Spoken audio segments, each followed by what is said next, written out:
Hi cricketers, ಎಲ್ಲರಿಗೂ ನಮಸ್ಕಾರ. Last ವಿಡಿಯೋದಲ್ಲಿ ಸ್ಟ್ರೈಟ್ ಡ್ರೈವ್ ಬಗ್ಗೆ ಹೇಳಿದೆ, ಹೆಂಗೆ ಆಡೋದು, ಯಾವ ಥರ ಇಂಪ್ರೂವ್ ಮಾಡ್ಕೋಬೇಕು ನಿಮ್ಮ ಟೆಕ್ನಿಕ್ನ, ಮತ್ತೆ ಏನೇನು ಮಿಸ್ಟೇಕ್ಸ್ ಮಾಡ್ತೀರಾ ಅಂತ. ಇವತ್ತು ಹೊಸ ಟಾಪಿಕ್ ಏನಂದ್ರೆ ಕವರ್ ಡ್ರೈವ್. ಕವರ್ ಡ್ರೈವ್ ಅಲ್ಲಿ ಮಿಸ್ಟೇಕ್ಸ್ ಏನಿದೆ, ಟೆಕ್ನಿಕ್ ಏನೇನು ಇಂಪ್ರೂವ್ ಮಾಡ್ಕೋಬೇಕು, ಆಮೇಲೆ ನಿಮ್ ಕವರ್ ಡ್ರೈವ್ ಇಂಪ್ರೂವ್ ಮಾಡ್ಕೊಳ್ಳೋಕೆ ಡ್ರಿಲ್ಸ್ ಏನೇನು ಮಾಡಬೇಕು, ಇದರಿಂದ ನಿಮ್ಗೆ ಏನೇನು ಯೂಸ್ ಆಗುತ್ತೆ ಅನ್ನೋದನ್ನೆಲ್ಲ ನಾನು ಡೀಟೇಲ್ ಆಗಿ ತಿಳಿಸ್ಕೊಡ್ತೀನಿ. ಓಕೆನಾ? ಸೊ ಇನ್ನೊಂದೇನು ಅಂದ್ರೆ ವಿಡಿಯೋ ನೋಡ್ತೀರಾ, ವಿಡಿಯೋ ನೋಡಾದ್ಮೇಲೆ ಲೈಕ್ ಮಾಡೋದಂತೂ ಮರಿಬೇಡ್ರಿ, ಬಿಕಾಸ್ ಇದರಿಂದ ಏನೋ ಕಲ್ತಿರ್ತೀರಾ. ಅದಕ್ಕೆ ಲೈಕ್ ಮಾಡೋದು ಮರಿಬೇಡ್ರಿ, ಆದಷ್ಟು ಸಬ್ಸ್ಕ್ರೈಬ್ ಮಾಡಿಸಿ, ಶೇರ್ ಮಾಡಿಸಿ. ಓಕೆನಾ? ಬನ್ನಿ ಇವಾಗ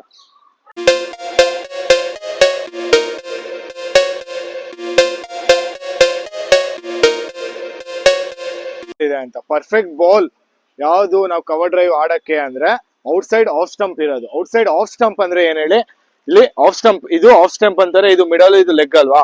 ಈ ಆಫ್ ಸ್ಟಂಪ್ ಇಂದ ಆಚೆ ಇರೋದು, ವಿಕೆಟ್ ಮೇಲೆ ಇರೋದನ್ನ ನೀವು ಕವರ್ ಡ್ರೈವ್ ಆಡಕ್ ಆಗಲ್ಲ. ವಿಕೆಟ್ ಇಂದ ಆಚೆ ಇರುತ್ತಲ್ಲ of stump, fourth stump, fifth stump ಅಲ್ಲಿ ಇರೋ ಬಾಲ್ ನ ನೀವು ಕವರ್ ಡ್ರೈವ್ ಆಡ್ಬೇಕು. ಅದು ಲೈನ್ ಆಯ್ತು. ಲೆಂತ್ ಯಾವ ಲೆಂತ್ ಅಲ್ಲಿ ಇರೋ ಬಾಲ್ ಆಡ್ತೀರಾ? ಲೆಂತ್ ಅಂದ್ರೆ ಯೂಶಲಿ ಎಷ್ಟೊಂದ್ ಜನ ಗುಡ್ ಲೆಂತ್ ಅಲ್ಲಿ, ತುಂಬಾ ಗುಡ್ ಲೆಂತ್ ಅಲ್ಲಿ ಇರುತ್ತಲ್ಲ, ಅದನ್ನ ಆಡಕ್ ಸ್ಟಾರ್ಟ್ ಮಾಡ್ತಾರೆ. ಗುಡ್ ಲೆಂತ್ ಅಲ್ಲ, ಗುಡ್ ಲೆಂತ್ ಗಿಂತ ಒಂಚೂರು ಮುಂದೆ ಇಲ್ಲ ಫುಲ್ ಲೆಂತ್ ಬಾಲ್, ಅದನ್ನ ನೀವು ಕವರ್ ಡ್ರೈವ್ ಆಡ್ಬೋದು. ಸರಿನಾ? ಲೆಂತ್ ಗೊತ್ತಾಯ್ತಲ್ವಾ? ಗುಡ್ ಲೆಂತ್ ಗಿಂತ ಮುಂದೆ ಮತ್ತೆ ಫುಲ್ ಲೆಂತ್ ಬಾಲ್. ಲೈನ್ ಯಾವುದು? ಆಫ್ ಸ್ಟಂಪ್ ಇಂದ ಆಚೆ ಇರಬೇಕು. ಅಂದ್ರೆ ವಿಕೆಟ್ ಇಂದ ಆಚೆ ಇರೋ ಬಾಲ್ ನ ನೀವು ಕವರ್ ಡ್ರೈವ್ ಆಡಕ್ ಆಗೋದು. ಸರಿನಾ? ನೆಕ್ಸ್ಟ್ ಏನು ಅಂದ್ರೆ ಬಾಲ್ಗೆ ರೀಚ್ ಆಗೋದು. ಬಾಲ್ ರೀಚ್ ಆಗೋದು ಯೂಶಲಿ ಎಲ್ಲಾದ್ರಲ್ಲೂ, ಎಲ್ಲಾ ವಿಡಿಯೋದಲ್ಲೂ ಹೇಳ್ತೀನಿ, ಡ್ರೈವ್ಸ್ ಅಲ್ಲಿ ಬಾಲ್ ರೀಚ್ ಆಗ್ಬೇಕು. ಬಾಲ್ ರೀಚ್ ಆದ್ರೇನೆ ನೀವು ಎಲ್ಲಾ ಶಾಟ್ಸ್ ಆಡಕ್ ಆಗೋದು. ಡ್ರೈವ್ ಅಂತ ಅಲ್ಲ, ಡಿಫೆನ್ಸ್ ಪ್ರತಿ ಒಂದೂ ಬಾಲ್ ಹತ್ರ ಹೋಗ್ಬೇಕು. ಬಾಲ್ ತುಂಬಾ ಅವೇ ಇದ್ದಾಗ ಆಡಕ್ ಆಗಲ್ಲ.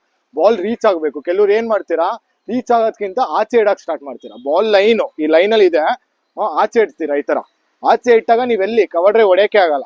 ಸೊ ಇನ್ಸೈಡ್ ಒಳಗಡೆ ತಗೋಬೇಕು. ಬಾಲ್ ನ ನೀವು ಒಳಗಡೆ ತಗೊಂಡಾಗ ಕವರ್ ಡ್ರೈವ್ ಬರುತ್ತೆ. ಹಿಂಗಿರ್ತೀರಾ, ಅವಾಗ ಕವರ್ ಡ್ರೈವ್ ಹೊಡೆಯಕ್ಕಾಗೋದು. ಸರಿನಾ? ನೀವು ಅದೇ ಹಿಂಗಿದ್ದಾಗ ಕವರ್ ಡ್ರೈವ್ ಬರಲ್ಲ, ಪ್ಯಾಡ್ಸ್ ಮೇಲೆ ಬಿಡುತ್ತೆ ಅದು. ಓಕೆನಾ? ಇದು ನೆನಪಲ್ಲಿರ್ಲಿ. ನೀವು ಯಾವಾಗ ಇದ್ರೂ ಬಾಲ್ ನ ಒಳಗಡೆ ತಗೊಳಕ್ ಟ್ರೈ ಮಾಡಿ. ನೀವು ಆಚೆ ಹೋಗ್ಬಿಡ್ರಿ. ಬಾಲ್ ಈ ಕಡೆ ಬರೋದಲ್ಲ, ಬಾಲು ನಿಮ್ಗೆ ಒಳಗಡೆ ಬರ್ಬೇಕು. ಒಳಗಡೆ ಹೋದಾಗ ನೀವು ಕವರ್ ಡ್ರೈವ್ ಆಡ್ಬೋದು. ಓಕೆ?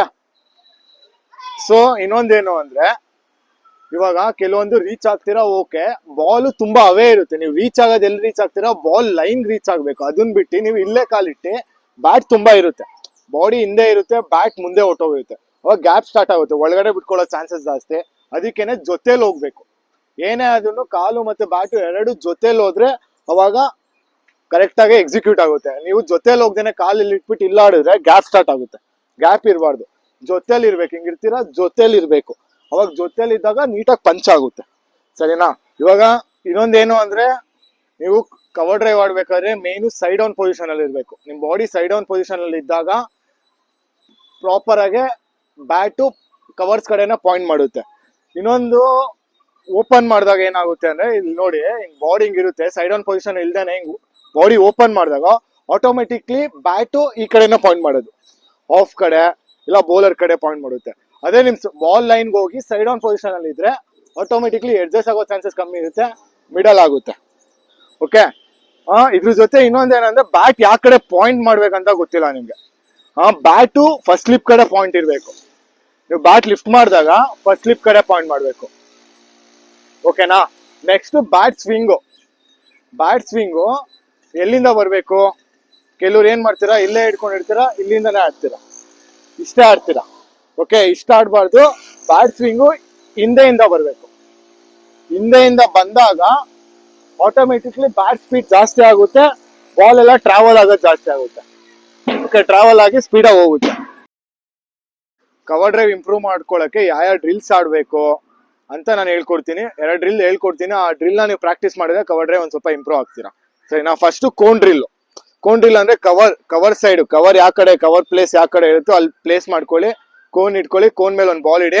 ನಾರ್ಮಲ್ ನಿಮ್ ಗಾರ್ಡ್ ತಗೊಂಡು ನಾರ್ಮಲ್ ಆಗಿ ನಿಂತ್ಕೊಂಡು ಬಾಲ್ ಲೈನ್ ಹೋಗಿ ರೀಚ್ ಆಗಿ ಹಿಂಗ್ ಹೊಡೀರಿ. ಸ್ಟ್ಯಾಂಡ್ ಆಗಿ, ಆದಷ್ಟು ಸ್ಟ್ಯಾಂಡ್ ಆಗಿ ಹೋಲ್ಡ್ ಮಾಡಿ, ತಿರ್ಗಾ ವಾಪಸ್ ಬನ್ನಿ.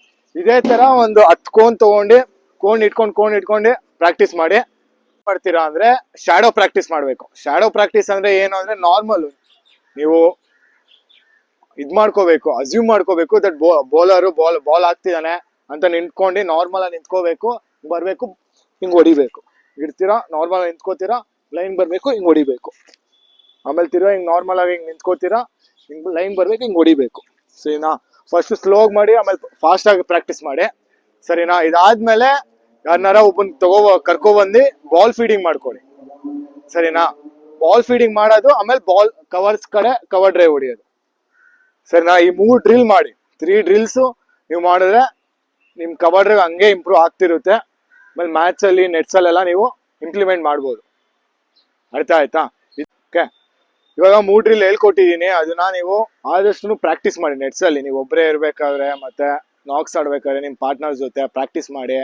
ಇನ್ನು ಮತ್ತೆ ಆಮೇಲೆ ನೆಟ್ಸ್ ಅಲ್ಲಿ ಮ್ಯಾಚ್ ಅಲ್ಲೆಲ್ಲ ಅದಾಗೆ ಅದು ಇಂಪ್ರೂವ್ ಆಗುತ್ತೆ. ನಿಮ್ ಕವರ್ ಡ್ರೈವ್ ಎಲ್ಲ ಚೆನ್ನಾಗಿ ಹೋಗಕ್ ಸ್ಟಾರ್ಟ್ ಆಗುತ್ತೆ. ಸರಿ, ಜಾಸ್ತಿ ಪ್ರಾಕ್ಟೀಸ್ ಮಾಡಬೇಕು. ನೀವು 1-2 ಬಾಲ್ ಆಡ್ಬಿಟ್ಟ ತಕ್ಷಣ ಕವರ್ ಡ್ರೈವ್ ಇಂಪ್ರೂವ್ ಆಗಲ್ಲ, ಟೈಮ್ ಹಿಡಿಯುತ್ತೆ ಜಾಸ್ತಿ. ಒಂದು 20 to 30 ಬಾಲ್ಸ್ ಡೈಲಿ ಆಡ್ತಿರ್ಬೇಕು, ಅವಾಗ ನಿಮ್ ಕವರ್ ಡ್ರೈವ್ ಇಂಪ್ರೂವ್ ಆಗುತ್ತೆ. ಇನ್ನೇನಿಲ್ಲ, ಇದು ಹೇಳ್ತಾ ಈ ವಿಡಿಯೋ ಮುಗಿಸ್ತಿದ್ದೀನಿ. ಕೊನೆಗೆ ಮರಿಲೇಬೇಡಿ ಲೈಕ್ ಮಾಡೋದು, ಸಬ್ಸ್ಕ್ರೈಬ್ ಮಾಡೋದು. ಸರಿನಾ? ಆದಷ್ಟು ಶೇರ್ ಮಾಡಿ ನಿಮ್ಮ ಫ್ರೆಂಡ್ಸ್ಗೆ, ನಿಮ್ಮ ಫ್ಯಾಮಿಲಿಗೆಲ್ಲ. ಒಬ್ರಿಗಾರ ಯೂಸ್ ಆಗೇ ಆಗುತ್ತೆ. ಸರಿನಾ? ಇದು ಹೇಳ್ತಾ ಕೊನೆವರೆಗೂ ವಿಡಿಯೋ ನೋಡಿದ್ಕೆ ಥ್ಯಾಂಕ್ಸ್. ನೆಕ್ಸ್ಟ್ ವಿಡಿಯೋದಲ್ಲಿ ಸಿಗೋಣ.